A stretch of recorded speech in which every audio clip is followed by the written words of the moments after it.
La méditation de ce matin va se faire dans le livre de l'Ecclésiaste, chapitre 8, à partir du verset 9. Tout cela, je l'ai vu, et j'ai prêté attention à tout ce qui se fait sous le soleil. C'est un temps où l'homme domine sur l'homme pour le rendre malheureux. C'est vraiment, en tout cas, ça décrit, je trouve, ça décrit très très bien la situation actuelle dans le monde. Et puis, donc c'est une réalité. Hein? Il dit ici, c'est un temps où l'homme domine sur l'homme pour le rendre malheureux. Ceux qui croient que les hommes cherchent l'intérêt des autres, que les gouvernements cherchent l'intérêt de leur population, puis qui ne sont pas là du tout pour leurs propres intérêts, et puis que s'il y a un conflit d'intérêts, eh bien, qu'ils vont toujours opter ou ils vont prioriser l'intérêt du peuple. C'est être bien crédule. Ça arrive parfois hein, que les dirigeants ont des sentiments altruistes, ou ceux qui dirigent le monde, ceux qui ont le pouvoir sur le monde, ont vraiment le souci des petits. Il y aurait plus de misère dans le monde, parce que avec toutes les fortunes, on aurait amplement d'argent pour pouvoir à tous les besoins. On n'accepterait pas de voir les gens mendier dans des bidonvilles, dans des poubelles à ciel ouvert. La richesse se concentrerait pas de plus en plus. Hein, si les gens avaient bon cœur, si les gens cherchaient l'intérêt des populations. Ils s'en préoccupent pas pour plusieurs d'entre eux, pour la plupart d'entre eux, je dirais. Et puis, d'ailleurs, ils seraient beaucoup moins riches s'ils s'en préoccupaient, parce qu'ils partageraient bien davantage. Alors, c'est assez utopique de penser que notre monde est dirigé par des gens qui ont vraiment à cœur les populations. Et puis, Salomon, c'est une réalité qu'il a vue. Hein? Et puis, et c'est difficile à vivre. C'est pas facile de le voir. Des fois, on veut s'aveugler face à la vraie nature de notre monde, face à la vraie nature de nos dirigeants. Mais ce n'est pas la vérité. Hein. Et puis, d'avoir les yeux ouverts, c'est la caractéristique d'un chrétien. C'est de voir les choses. Des fois, ça fait mal, puis ça peut nous tenter d'avoir des mauvaises réactions et tout ça, mais c'est pas ça. La solution n'est pas d'avoir les yeux fermés, d'être aveugle, mais la solution, c'est malgré le fait qu'on voit clairement les situations, qu'on décide d'aimer les gens, malgré tout, d'avoir confiance en Dieu, puis de mettre que lui peut faire des choses pour les gens, que lui est la solution pour les gens. La solution n'est pas de se révolter. Et puis, donc, c'est ça. Donc, Salomon voyait la même chose dans son temps. Ça n'a pas changé. C'est comme ça. Le monde est ce qu'il est. Et après, il dit ainsi, j'ai vu des méchants être enterrés et entrer dans le repos, tandis que ceux qui avaient agi avec droiture devaient s'éloigner du lieu saint et étaient oubliés dans la ville. Complètement absurde, hein? On voit ça, d'ailleurs, les cérémonies funéraires des gens de la mafia, c'est presque un deuil national. Il y a des deuils nationaux qui sont établis, qui sont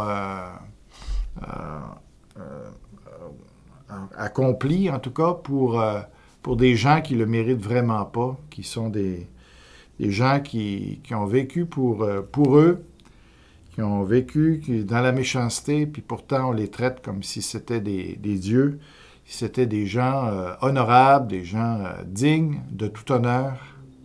On est vraiment dans un monde étrange, où on complimente et on honore des gens qui ne devraient pas, qui ne le méritent pas et que Dieu n'honorera pas, lui.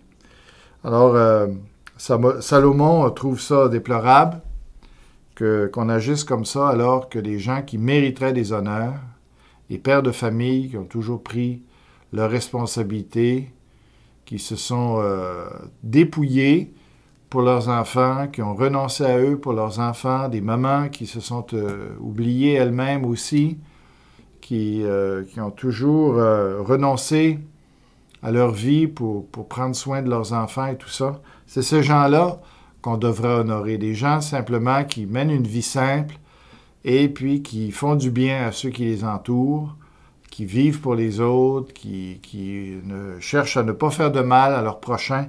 Ça, c'est des gens à honorer. Mais ce n'est pas ce qu'on voit dans notre monde. Et Salomon trouve ça déplorable. Après, il dit « Parce qu'une sentence contre les mauvaises actions n'est pas rapidement appliquée, le cœur des humains se remplit du désir de faire le mal. En effet, le pécheur peut faire 100 fois le mal et continuer à vivre. » Alors, c'est encore là, on voit, hein, on fait grâce, on n'arrête pas de faire grâce, c'est pas vraiment une grâce, c'est de la stupidité. On n'arrête pas de faire grâce à des gens méchants dans notre société. On leur permet de refaire le mal encore et encore. On n'ose pas punir le mal comme il devrait être. Alors, on encourage la propagation du mal.